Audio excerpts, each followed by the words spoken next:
Just wanted to do this story. It's about miners who are trapped underground in South Africa. Now, these miners were not supposed to be working in the mine, but they decided they needed to get money, and so they went into the mine, and so they were illegal miners. And the company that owned the mine,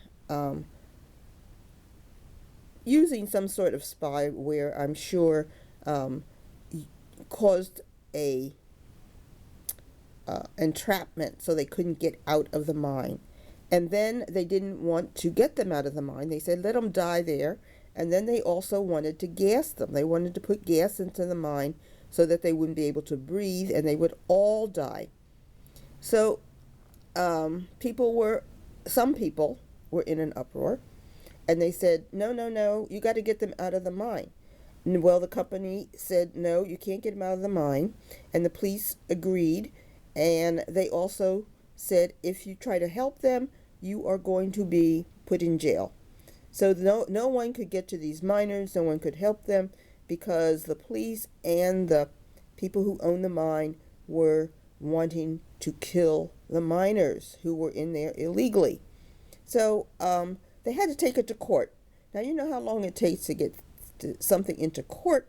So they finally got into court, and the judge said, no, you have to get the miners out. So by the time they did this, well, a lot of people were dead. And so they put a camera down and they could see dead bodies. And they finally went in to get these miners. Of course, the people who own the mine are white, and the miners who were trying to get whatever they're digging for out of the mine are black. So by the time they get these miners out, most of them are dead or dying. And so here is the story. I'm going to put this one up. I'm going to do more.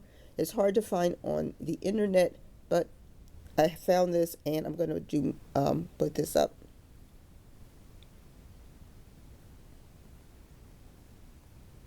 Deploying heavy machinery, South African authorities launched a much-delayed rescue operation at the Stilfontein mine. One by one, several body bags were pulled out of the abandoned shaft. But a local trade union monitoring the rescue said 7 people made it out alive on Monday, all of them in critical condition. So they're dying. Completely emaciated, dehydrated. In a very dire state physically. And it is very clear to us that they would require an urgent medical attention, which they're not going to get. Pretoria High Court last week ordered the rescue of the trapped miners following a months-long standoff with police. A month. The ruling followed claims and videos showing dozens of dead bodies left rotting inside the tunnels, where hundreds of illegal workers are still believed to be holed up. Look how small that South stomach. African authorities began laying siege to the Stilfontein mines in November, preventing food and medicine from being sent down to the miners and arresting those who dared venture outside.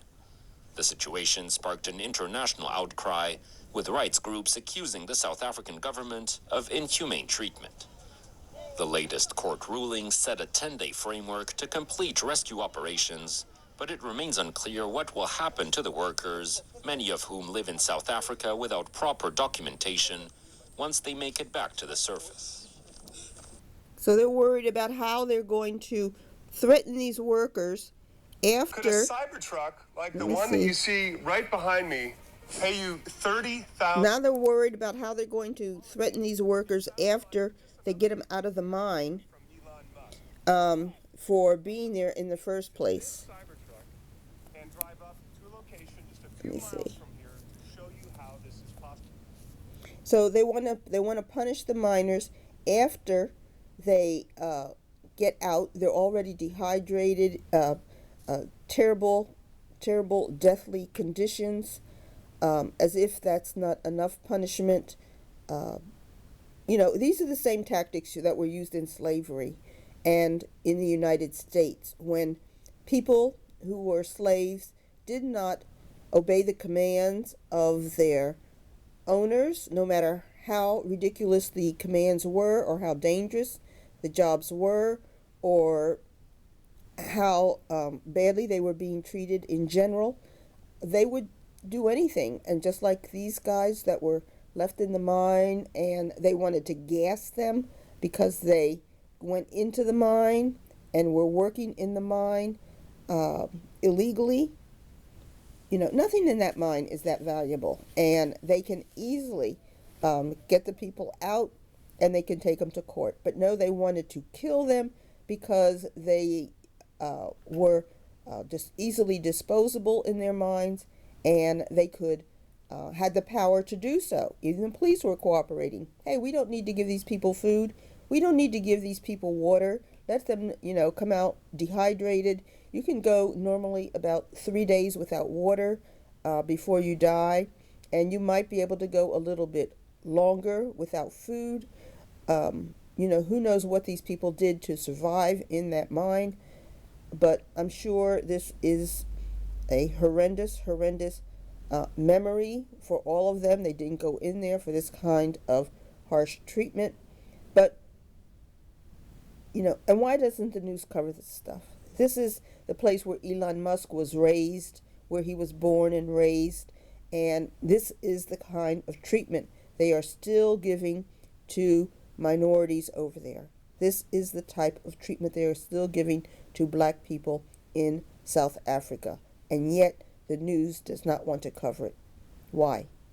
Why doesn't the news want to cover this? Okay, I'm going to try to find some more stories on this tragedy. Hundreds of people are in there. Hundreds of people. So, we'll talk more about it later. What do you think? Like and subscribe.